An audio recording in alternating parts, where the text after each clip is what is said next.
जय हिंद साथियों, स्वागत है आप सभी का एक बार फिर से आपके अपने चैनल कॉम्पिटिटिव एग्जाम्स अड्डा में। साथियों, जो भी कैंडिडेट्स असिस्टेंट प्रोफेसर की परमानेंट पोस्ट के लिए तैयारी कर रहे हैं या एडॉक फैकल्टी के तौर पे अभी किसी कॉलेज या यूनिवर्सिटी में पढ़ा रहे हैं या गेस्ट फैकल्टी के तौर पे पढ़ा रहे हैं या उन्होंने एक मिनिमम क्वालिफिकेशन जो कि मास्टर्स में 55% मार्क्स प्लस नेट किया हुआ है, तो उन सभी के लिए एक खुशखबरी है। खुशखबरी ये है कि श्री गुरु नानक देव खालसा कॉलेज जो कि यूनिवर्सिटी ऑफ दिल्ली से एफिलेटेड है, उसके द्वारा अभी अराउंड 48 असिस्टेंट प्रोफेसर की परमानेंट पोस्ट के लिए नोटिफाई किया गया है। देखिए, इस वीडियो में हम इन सभी चीज़ों की, इन सारी डिटेल्स को देखेंगे कि कौन कौन सी जो है वैकेंसीज, कौन कौन से डिपार्टमेंट में वैकेंसीज निकली हैं, क्या मिनिमम क्वालिफिकेशन होने वाली है, क्या इसमें फ़ीस आपकी लगेगी, कौन कौन इस फॉर्म को भर सकता है, ये सारी डिटेल्स हम देखेंगे। इससे पहले अगर आपको भी एडवर्टीज़मेंट जो है एक्सेस करना है तो आप गूगल पे श्री गुरु नानक देव खालसा कॉलेज डाल के आप इसको एक्सेस कर सकते हैं। इस तरीके से आपका एक होम पेज आ जाएगा, आपको नीचे स्क्रॉल करना है। नीचे स्क्रॉल करके यहाँ पे देखिए वैकेंसीज़ का जो ऑप्शन है उस पर आपको क्लिक करना है। जब आप इसको क्लिक करेंगे तो इस तरीके के टीचिंग, नॉन टीचिंग और advertisement for the post of principal में से आपको टीचिंग वाली जो कैटेगरी है उसको सेलेक्ट करना है। यहाँ पे सबसे पहले ही जो advertisement for the assistant professor आ रहा है उस पर आपको क्लिक करना है। एक पीडीएफ आपके सामने खुल के आएगी। उस पीडीएफ को जब आप क्लिक करेंगे तो आपके सामने 3-4 जो है हाइपरलिंक्स खुल के आ जाएंगे। इस तरीके के हाइपरलिंक्स आएंगे। अब इन हाइपरलिंक्स में सारी डिटेल्स हैं, एडवर्टीजमेंट है, जनरल इंस्ट्रक्शंस है, क्वालिफिकेशन है और स्क्रीनिंग या शॉर्टलिस्टिंग कैसे होगी वो आप देख सकते हैं। तो देखिए, सबसे पहले हम देखते हैं advertisement for the assistant professor. इस तरीके का एडवर्टीजमेंट निकाला गया है। तो देखिए, सबसे पहले तो अगर आपको फॉर्म फिल करना है तो ये जो लिंक दिया हुआ है, मैं जूम करके आपको दिखा देता हूँ। इस लिंक पे आप जाके इसको जो है फॉर्म को फिल कर सकते हैं। और जैसे कि डी के कॉलेजेस में होता है, एकेडमिक पे लेवल 10 पे ये रिक्रूटमेंट होगा। 57,700 जो है बेसिक पे होगी। 57,700 में जो है HRA DA वगैरह लग के अराउंड 85 से 90,000 पर मंथ के की जो है आपकी सैलरी आपको मिलती है डी के, अगर आप कॉलेजेस में असिस्टेंट प्रोफेसर के तौर पे लगते हैं तो। इसके अलावा देखिए, ये जो लिंक्स दिए हुए हैं इसमें डी का मतलब यूनिवर्सिटी ऑफ दिल्ली का भी लिंक दिया हुआ है और कॉलेज का लिंक दिया हुआ है। वहाँ जाके आप इसको सारी डिटेल्स को देख सकते हैं। और लास्ट डेट है आपकी 26/11, तो ये भी आप ध्यान में रखेंगे। उससे पहले आपको फॉर्म को फिल करना है। अब देखिए, जो इम्पोर्टेंट चीज़ आपको पता होनी चाहिए वो ये है कि आपके जो सब्जेक्ट में वैकेंसीज़ हैं कि नहीं है।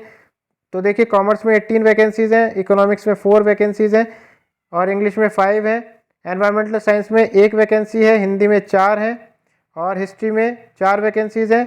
मैथमेटिक्स में 5 वैकेंसी है, फिजिकल एजुकेशन में 1 है, पॉलिटिकल साइंस में 3 है और पंजाबी में 3 वैकेंसीज़ है। तो देखिए, टोटल अराउंड 48 वैकेंसीज़ हैं। ये अच्छी अपॉर्चुनिटी है, कॉमर्स के लिए काफ़ी वैकेंसीज़ हैं।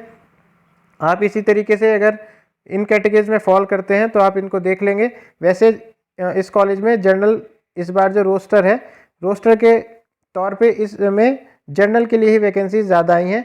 बाकी देखिए, जो PWBD में एक लोअर जो है LD के लिए आई है इकोनॉमिक्स में और VI के लिए आई है।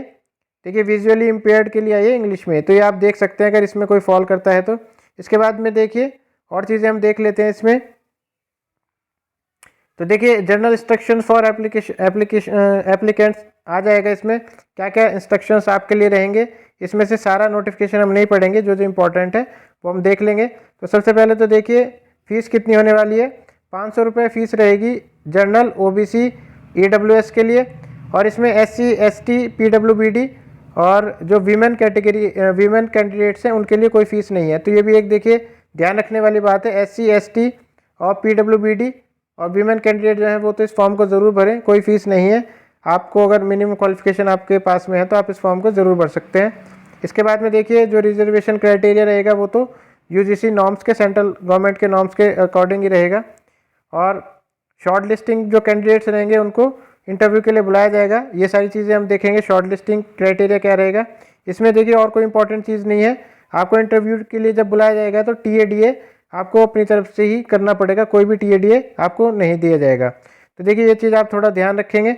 इसके बाद में देखिए, ये जनरल इंस्ट्रक्शंस में से यही चीज़ें इंपॉर्टेंट थी। क्वालिफिकेशन क्या होनी चाहिए, ये चीज़ आपको ज़्यादा महत्व रखेगी। तो देखिए, इसमें ये सारी जो वैकेंसीज़ हैं ये जो क्वालिफिकेशंस रहेंगी art, commerce, humanities, law, social science, sciences, language या फिजिकल एजुकेशन, सभी के लिए ये क्वालिफिकेशन जो है अप्लाई होंगी। इसमें 2 कैटेगरीज बनी हुई है, एक ए एलिजिबिलिटी होनी चाहिए और एक बी एलिजिबिलिटी में से कोई सी भी एक एलिजिबिलिटी है आपके पास में तो आप इस फॉर्म को भर सकते हैं। तो देखिए पहली एलिजिबिलिटी जो है वो मास्टर्स डिग्री में 55% आपके पास होने चाहिए मार्क्स।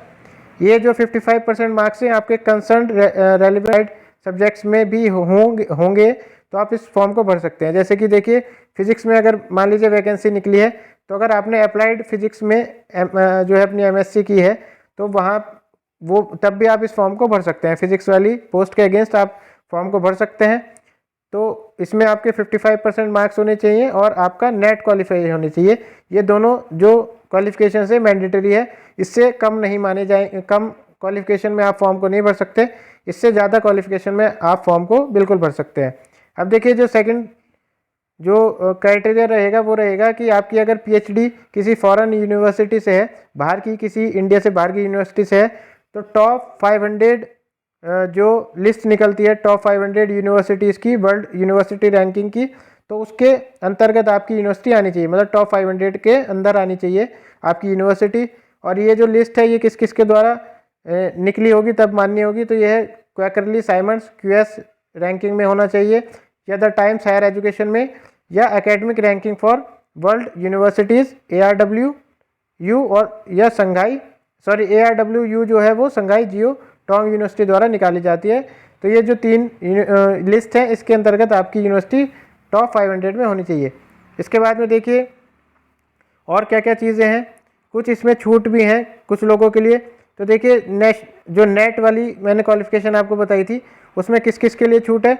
एक तो जिनको PhD डिग्री मिली है, UGC के जो minimum standard and procedure for award for MPhil PhD degree regulation 2009 थे या 2016 के जो नॉर्म्स थे उसके अकॉर्डिंग अगर आपको PhD डिग्री मिली हुई है तो आप नेट के लिए एग्जेम्प्टेड हो जाते हैं। तो देखिए एक ये भी इसमें क्राइटेरिया है, आप इसको ध्यान से पढ़ सकते हैं अगर आपको समझ में नहीं आ रहा है तो। 2009 के इसमें देखिए ये तो पहली चीज़ हो गई। और दूसरी चीज़ है कि अगर आपने एमफिल PhD प्रोग्राम में रजिस्टर करा लिया है जुलाई 11 2009 से पहले प्रायर टू जुलाई 2009 जुलाई 11 से पहले अगर आपने एमफिल या PhD प्रोग्राम में रजिस्टर कराया है तो वे कैंडिडेट जो PhD उन्होंने की है उनको नेट जो है एग्जेम्प्टेड हो जाएगा, तो आप इसको ध्यान रख सकते हैं। बाकी ये सारी चीज़ें आप देख सकते हैं कि आपकी PhD डिग्री अगर 2009 जुलाई 2009 से पहले जो है आपने उसमें रजिस्टर कराया है तो आपकी PhD डिग्री जो है वो रेगुलर मोड में होनी चाहिए और 2 एक्सटर्नल एग्जामिनर्स होने चाहिए, वाइवा वोसा जो है वो ओपनली कंडक्ट कराया होना चाहिए। इस तरीके से ये कुछ नॉर्म्स है, तो ये आपको जो है आप इसमें फॉल करते हैं तो आप इसको देख सकते हैं। बाकी मोस्ट ऑफ द कैंडिडेट्स इसमें फॉल नहीं करते हैं तो उनके लिए जो है मैं ये रिपीट नहीं करूँगा। इसके बाद में देखिए 55% का जो क्राइटेरिया है इसमें 5% का रिलैक्सेशन भी है किन कैंडिडेट्स के लिए, जो भी OBC SC ST या PWBD कैंडिडेट्स आते हैं उनको 5% का रिलैक्सेशन है, तो आप ये देख सकते हैं। और 5% का रिलैक्सेशन किसको है, PhD डिग्री होल्डर्स जिनके पास में PhD डिग्री है और उन्होंने मास्टर्स डिग्री की है 19 सितंबर 1991 से पहले। तो ये भी एक क्राइटेरिया है कि अगर आपने 19 सितंबर 1991 से पहले अपनी मास्टर्स डिग्री की है और अभी जो है PhD होल्ड की हुई है, PhD डिग्री उनके पास में है, तो 5% का रिलैक्सेशन उनको भी है। तो ये सब लोग जो है इस फॉर्म को फिल कर सकते हैं। इसके अलावा देखिए जो स्क्रीनिंग क्राइटेरिया रहेगा वो मेन चीज़ है, काफ़ी सारे क्वेश्चंस आते हैं इस पर। तो देखिए इसमें स्क्रीनिंग जो क्राइटेरिया है वो है कि एक तो API स्कोर आपका जो है मैं बता देता हूँ, API स्कोर कॉलेजेस के लिए होता है 50% जो है 50 मार्क्स है अगर आपके API स्कोर में, तो आप कॉलेज की पोस्टों पे अभी जो है कॉलेज की पोस्ट की बात कर रहे हैं हम, तो आप 50% अगर आपके हैं API स्कोर में तो आप वहाँ पे फिल कर सकते हैं। डिपार्टमेंट पोस्ट के लिए आप 60% एलिजिबिलिटी होती है, यहाँ पे मिनिमम मार्क्स जो है 60% होने चाहिए आपके API स्कोर में। अब देख लेते हैं कि क्राइटेरिया किस तरीके से फॉलो करेगा इसमें। तो देखिए जो API स्कोर है इस पर मैंने डिटेल्ड वीडियो भी बनाई हुई है, आपने अगर वो वीडियो नहीं देखी तो आप उसको जाके देख सकते हैं। बिल्कुल 100 पॉइंट स्केल का API स्कोर होता है। इसमें अगर आपके ग्रेजुएशन में 80 एंड अबव मार्क्स हैं तो आपको 21 मार्क्स आप अपने काउंट कर सकते हैं। तो देखिए मान लीजिए मैं मेरे जो है 80 से ऊपर परसेंटेज है ग्रेजुएशन में, तो मेरे को 21 मार्क्स मिलेंगे।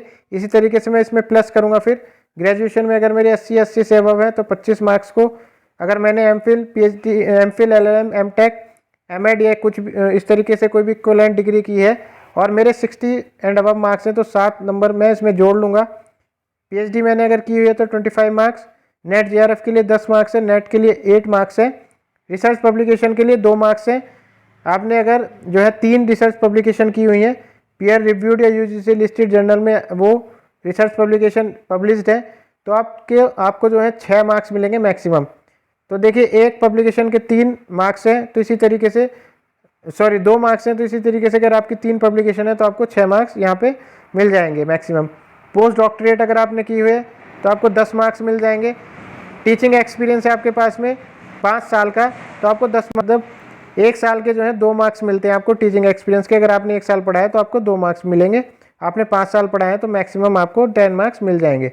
अवार्ड्स की कैटेगरी में इंटरनेशनल या नेशनल कोई अवार्ड मिला है तो 3 मार्क्स मिलेंगे, और स्टेट लेवल के किसी भी अवार्ड के लिए आपको 2 मार्क्स मिलेंगे। इसी तरीके से एपीआई स्कोर बनता है 100 नंबर का, इसमें जो एकेडमिक स्कोर है वो 84 नंबर का रहेगा।